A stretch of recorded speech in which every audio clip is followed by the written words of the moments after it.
Jay, what are you seeing in the data and the ecosystem land? Yeah, maybe put a little bit of history and a little bit of future to what Mark just said. I mean, I lived through as an analyst, the RPA phase when we took companies like UiPath and Blue Prism and Automation Anywhere, and we created a $60 billion IPO around UiPath. This was the future of workflows and business processes and logic all coming together in kind of a drag and drop, codeless world uh, that was going to drive us forward. It stopped kind of around what Mark said is the quality of data. I remind people today that 83% of the world's business data and the promise of AI over the course of this 20-year era that we're stepping into relies on that data that hasn't been trained and tuned, indexed, inferred, cleansed for AI yet. We're coming out of consumer poetry, music, and deepfakes into more role-based agentic AI, which is better emails, faster, better sales processes, invoicing, billing, service tickets. Everybody's personal role gets improved by 10 or 20%. But the, you know, promise of AI, which is, in the true my co-pilot talks to your co-pilot world, that hasn't even started yet. We're measuring the global system integrators. We're measuring the Fortune 500. Every flight you've ever taken sits on a Sabre system that was put in place in the 1970s. Every banking transaction you've ever made sits on an IBM mainframe put in place in the 1970s. Every social security request with the government. Basically, most of our lives revolve around very old, unstructured, unusable data to this. But we get about 10 years to figure that out.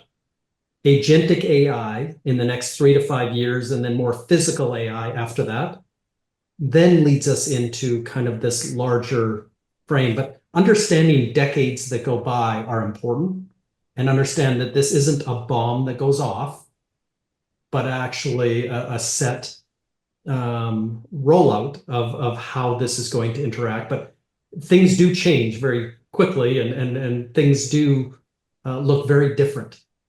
Bill Gates said in 1996 that we overestimate the first 2 years of any new technology, and we underestimate the first 10. And I believe agentic AI is going to fit that model perfectly. Yeah, I would just add this little story because I agree with what you're saying, right? So, among other things, I've found myself as an expert witness in several cases regarding data quality. There was a shareholder lawsuit against a company in California, pretty big, not super big, but pretty big, around CRM data quality. Which, if you've been in this business, as everybody on this call has, for any length of time, you know that it's a meme, okay, of just how bad it can get. And so they got permission from the judge to put fraud detection software onto the CRM. And there was roughly 14 years worth of sales data in that CRM. And two-thirds of it, a little more than two-thirds of it, came back as engineered. Okay, which of course is no great shock, okay, to probably anybody. But it actually goes to the heart of this data quality issue, and that is, while there are kind of external reasons why data can be messed up, screwed up, broken, whatever, right?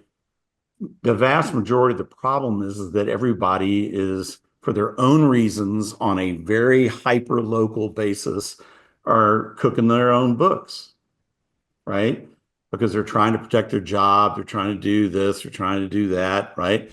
And then it all aggregates and accumulates over time, and then we have this kind of situation. So it's going to be, this is going to be a far bigger limiting effect on technology, period, going forward, okay? Certainly agentic, than a lot of people want to acknowledge. And, it's just one of those things where it is what it is.